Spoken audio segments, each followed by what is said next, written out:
देखिए एगो पत्नी के पति कभी बात नहीं सुनत,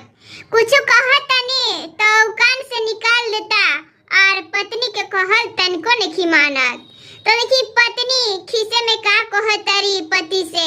काहे कि पति हमेशा उल्टा उल्टा काम करेनी, जवन बेचारी कहेनी उनकर बात के उड़ा के दूसरे काम करेलन। तो देखिए कैसे कहत तानी पत्नी बड़ा खिसिया के कि काहे मोरा जिया राजा राया बाई मनाऊ, काहे मोरा जिया राजा राया बाई मनाऊ, कहने की राजा हो बगिया लगाई दा, कहने की राजा हो बगिया लगाई दा, बगिया लगाई दा, बगीचा लगाई दा, बगिया लगाई दा, बगीचा लगाई दा,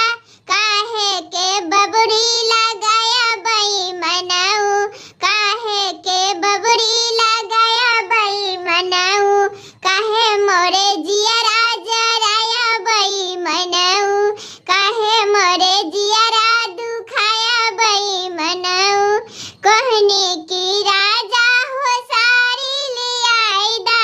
कहने की राजा हो सारी ले आई दा,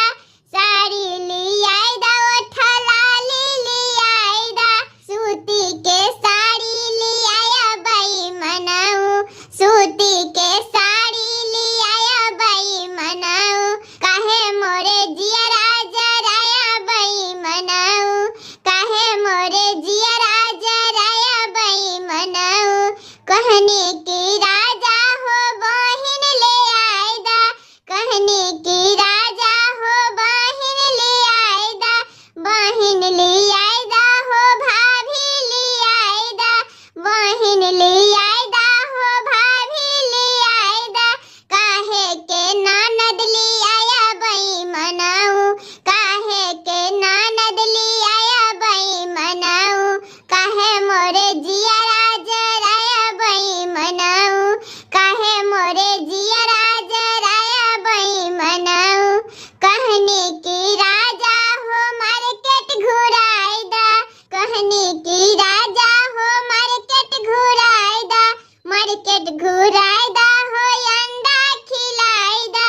मार्केट घुराई दा हो अंडा खिलाई दा, खटकी चॉकलेटवा खिलाया बाई मनाऊ, चॉकलेट से हमके फुसला